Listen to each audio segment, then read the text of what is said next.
Ready whenever you guys are. Are you ready? Hi, good afternoon. My name is Joe Speranza. This is Public Speaking, Class 125, Process Speech on how to lift and move heavy objects. All right. I'm going to have everybody pan around the class really quickly so we can see that we have our participants. Everybody's waving and smiling. Thank you for the cameras. And we're back. All right, so here we go. Muscle strains, muscle tears, ligament strains, ligament tears, herniated discs, vertebral compression fractures. These are just some of the injuries that you can sustain if you improperly lift or move heavy objects. All right. So have you ever gotten hurt while you're lifting and moving a heavy object? Have you ever put off doing a task because you thought that it might be too much of a physical labor to actually obtain? All right. If you have answered yes to either of the questions, then you're in luck today, because I'm going to show you how to safely move objects, show you that you could actually lift objects that are heavier than you think you can lift, and prevent yourself from getting hurt while you're doing so. All right. So for the last 21 years, I've been teaching medical as preventive medicine and emergency medicine to our combat medical troops. All right. You'd be surprised at simple techniques that they use that actually has them accomplish these tasks. So the first thing I'm going to show you is that you're going to deal with prior planning. And we're not talking about graphs, charts, or anything crazy like that. We're just talking about simple thoughts processes. Looking at your objects that you want to pick up and making a plan for them. All right. The first plan that you're looking for is you want to look at the object and see if you can physically grab your arms around it and grab a hold of it. If it's too big to do so, then you're going to be looking for somebody else to give you some assistance. All right. If it's somewhere, then the next thing you want to look for is your surroundings. If you're standing outside, if it's raining outside, the object may be a little bit more slick, maybe a little bit more difficult for you to grab. Same situation, you want to grab somebody else and get a little assistance with it. Otherwise, you want to look at the location. You want to find out where you're going to go with this particular object once you have it. All right. If you ever try to figure out why you want to, well, to find out why you want to do this, the first thing you want to see is where you want to make sure you have a clear path to go, and that's your prior planning. You want to make sure that you're not going to have anything to trip over. You want to make sure there's no children's toys on the floor, there's no cords that you're going to fall down over. If you're outside, you want to make sure that you walk while you're on pavement instead of grass. It avoids the ruts, it avoids the curbs, any ditches that may be in there.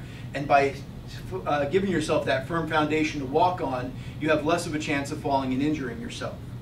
So the first thing you need to do is walk over to the object. And we're going to use this lovely trash can that weighs about 2 or 3 tons, as you can obviously see.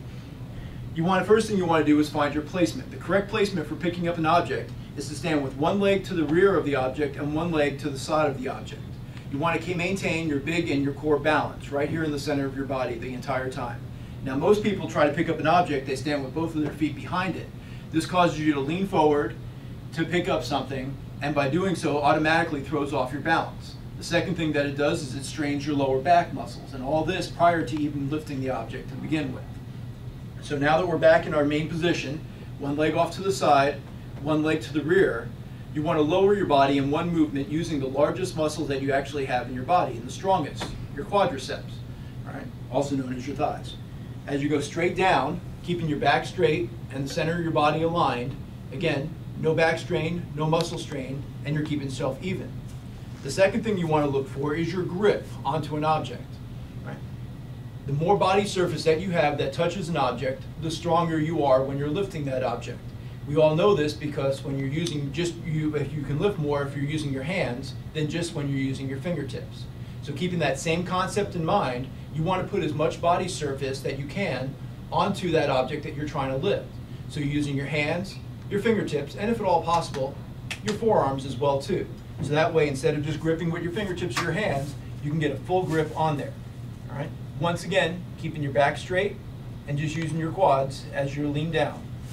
Now, again, keeping that center core balance, you want to make sure the first thing you do is tighten your abdominal muscles before you stand back up. Tightening your abdominal muscles, they keep a counterbalance to your back muscles, your lower back, so it keeps everything solid in one solid movement. And when you're grabbing it, you want to stand straight back up without rolling your shoulders forward and without rolling your back forward. Now there's a simple way of doing that because it's a natural human body movement to roll forward when you're trying to grab something. The simplest thing you can do is physically just look up.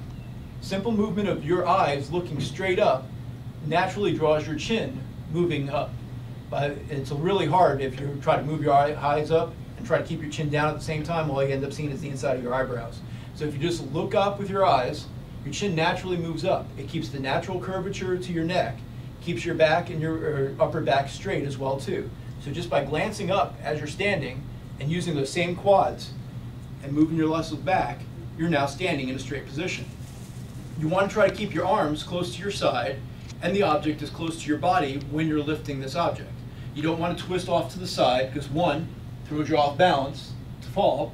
Two, if you notice, it's also putting strain on your lower back and even your shoulders when you're doing it, so keep it closer. The other reason you want to keep it closer is remember what I mentioned a few minutes earlier on body surface. I'm now using my chest and my abdominal muscles as well in holding this object. So now I have that much more body surface grabbing this object. So I just showed you how you can lift something that's a little bit heavier than you normally can lift. You're using that much more body surface. All right, so now I have all this sitting right up against me. All right, your next thing to do is how you walk.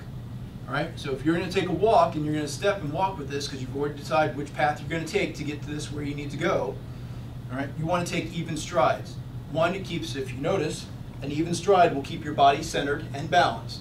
You don't want to run, take longer strides because that throws you forward. And if you notice that you're taking really tiny, small steps, that means the object's probably a little bit too heavy for you and you should have asked for assistance in the first place. You might want to do so now. As you're walking, if you're going to turn, you don't want to sit there and just try to turn at the same time because again, you're going to start twisting.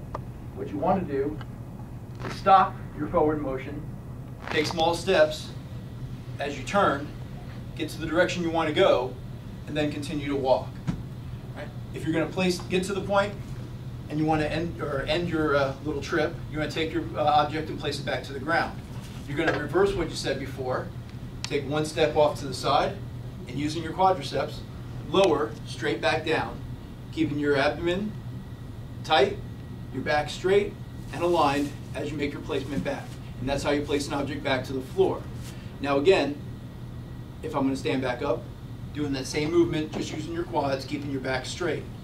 Again, if you were going to take this and place it onto a table or a shelf, you don't want to actually take it and lean forward and put it exactly where it's going to go. Because if you can look at my body shape right now, I'm leaning forward, I'm straightening my lower back, I'm pushing my arms out, my shoulders as well too. And of course I'm off balance, it may not get to where it wants to go in the first place.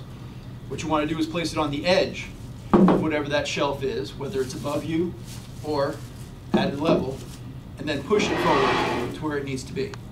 And that's how you place something, that's how you actually place something onto a table or a body surface. So again, take it up, bring it back down to the floor again, same movements, straight down, straight back up.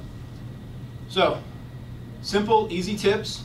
I've showed you how you can lift something that's a little heavier than you're normally used to by keeping the extra body surface, using correct body movements and body mechanics by making sure you keep your back straight, your abdomen tight, body surface covering the object, using your quadriceps to go straight down, straight up, and the easy tip of just looking straight up to ensure that you are keeping the proper alignment.